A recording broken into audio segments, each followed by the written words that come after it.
ಚಿತ್ರರಂಗದಲ್ಲಿ ಈಗ ಅತಿ ದೊಡ್ಡ ಮಟ್ಟಿಗೆ ಶಾಕ್ ಎದುರಾಗಿರುವಂಥದ್ದು ಹೌದು. ಸದ್ಯ ನಟಿ ಆರತಿ ಅವರು ಇನ್ನಿಲ್ಲವಾಗಿದ್ದಾರೆ ಅಂತ ಹೇಳ್ಬೋದು. ಆದರೆ ಏನಾಗಿದೆ ಅವರಿಗೆ ಸಂಪೂರ್ಣ ಮಾಹಿತಿ ನಾನು ಕೊಡ್ತೀನಿ. ಅದಕ್ಕೂ ಚಾನಲ್ಸ್ ಕೂಡ ಸಬ್ಸ್ಕ್ರೈಬ್ ಮಾಡ್ಕೊಂಡಿದ್ದಾರೆ. ಇನ್ನು ಸಿನಿಮಾ ರಂಗದಲ್ಲಿ ತಮ್ಮದೇ ಆದಂಥ ರೀತಿಯಲ್ಲಿ ಛಾಪನ್ನು ಕೂಡ ಮೂಡಿಸಿದರು. ಹಾಗೂ ಸುಮಾರು 55ಕ್ಕೂ ಅಧಿಕ ಸಿನಿಮಾಗಳಲ್ಲಿ ಅಭಿನಯಿಸಿದಂಥವರು ಅತಿ ಚಿಕ್ಕ ವಯಸ್ಸಿನಲ್ಲಿ ಇದೀಗ ಕೊನೆ ಸೆಳೆದಿರುವಂಥದ್ದು. ಹೌದು, ಕೇವಲ 33ನೇ ವಯಸ್ಸಿನಲ್ಲಿ ಕೊನೆ ಸೆಳೆದಿರುವಂಥದ್ದು ನಟಿ ಆರತಿ ಅವರು. ಹಾಗೆ ಯಾರು ಆರತಿ ಅವರು ಅಂತ ನೋಡೋಣ ಬನ್ನಿಸಿದ್ದಾರೆ. ಇನ್ನು ತೆಲುಗು ಚಿತ್ರರಂಗದ ತಮ್ಮದೇ ಆದ ರೀತಿಯಲ್ಲಿ ಛಾಪನ್ನು ಮೂಡಿಸಿ ಕನ್ನಡದಲ್ಲಿ 4ಕ್ಕೂ ಅಧಿಕ ಸಿನಿಮಾಗಳಲ್ಲಿ ಇವರು ಅಭಿನಯ ಕೂಡ ಮಾಡಿದ್ದಾರೆ. ಅವ್ರು ಯಾರೋ ಅಲ್ಲ, ಆರತಿ ಅಗರ್ವಾಲ್ ಅವರು. ಸದ್ಯ ಅವರು ಜಾಂಡೀಸ್ ಎಂಬ ಮಹಾಮಾರಿ ಕಾಯಿಲೆಯಿಂದ ಸುಮಾರು 3 ತಿಂಗಳಿಂದ ಕೂಡ ಬಳಲುತ್ತಿದ್ದರು ಅಂತ ಹೇಳಲಾಗುತ್ತೆ. ಹೈದರಾಬಾದ್ನ ವೆನ್ಲಾಕ್ ಆಸ್ಪತ್ರೆಯಲ್ಲಿ ಇದೀಗ ಕೊನೆಯ ಸೆಳೆದಿದ್ದಾರೆ ಎಂಬ ಮಾಹಿತಿ ಬರ್ತಿರೋದು. ಇನ್ನು ಇವರು ತಮ್ಮದೇ ಆದಂಥ ರೀತಿಯಲ್ಲಿ ಛಾಪನ್ನು ಮೂಡಿಸಿದ್ರು.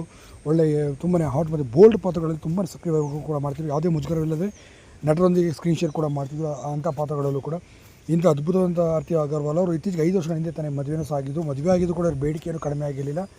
ಈಗ 2 ಮಕ್ಕಳು ಕೂಡ ಇದ್ದರು. ಸದ್ಯ ಒಂದು ಸಣ್ಣ ಬ್ರೇಕನ್ನು ತೆಗೆದುಕೊಳ್ಬೇಕು ಅಂತ ಅಂದ್ಕೊಂಡಿದ್ರು. ಈ ಗ್ಯಾಪಲ್ಲೇ ಅವರು ಕೊನೆಯ ಸೆಳೆದಿದ್ದಾರೆ.